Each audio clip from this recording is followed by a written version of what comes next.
Hi, I'm the girly organist, and today I'm going to be telling you a little bit about the creation of my latest work, the Dear Genevieve Chamber Opera. Now, the Dear Genevieve Chamber Opera is influenced by the life of Gwendolyn Avril Coleridge Taylor.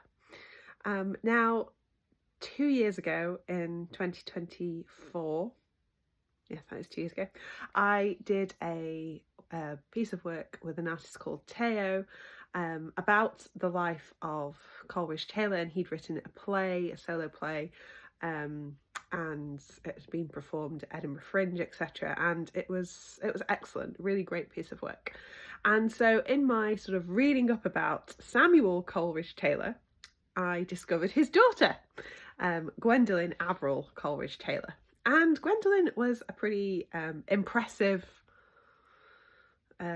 musician, really, a pretty impressive lady. She attended Trinity College of Music.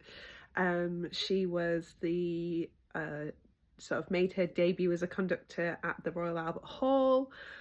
She was the first female conductor for Her Majesty's Marine Band, Royal Marine Band, and she was also the first woman to conduct on the bandstand in Hyde Park.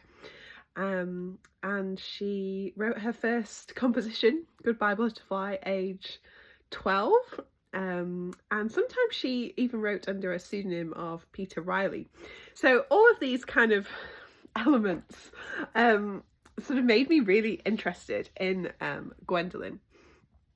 And you might ask, well, why didn't you call the chamber opera Dear Gwendolyn? And it's simply because Dear Genevieve is nicer to sing than Dear Gwendolyn. So it's just a practical thing there that, yeah, I thought Dear Genevieve was easier to sing than Dear Gwendolyn. It's quite a lot to get your mouth around.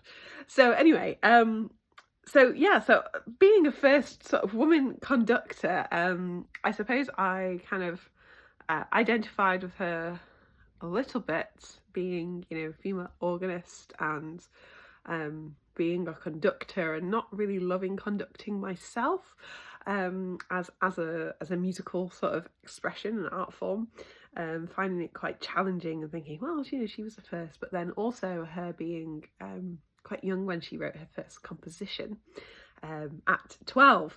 And now I didn't write my first composition at age 12. I didn't write any compositions at all until I was in my fourth year of university. And so I think the thing that really struck me about that is I remember being about between the ages of 10 and 12 and wanting to write a play. And I was kind of trying to come up with these characters, and what was really strange is I remember being so frustrated at the time as like a 10, 11, 12-year-old because I could visualize how I wanted it to look and sound, but I just didn't know how to create it, if that makes sense. It was like a really strange kind of predicament I found myself in, and so it's kind of sat in the back of my brain ever since. And when I sort of was learning about Gwendolyn, I thought, well, maybe I could revisit this idea that I had for a play back when I was, young, really young, because I now know how to do some composition.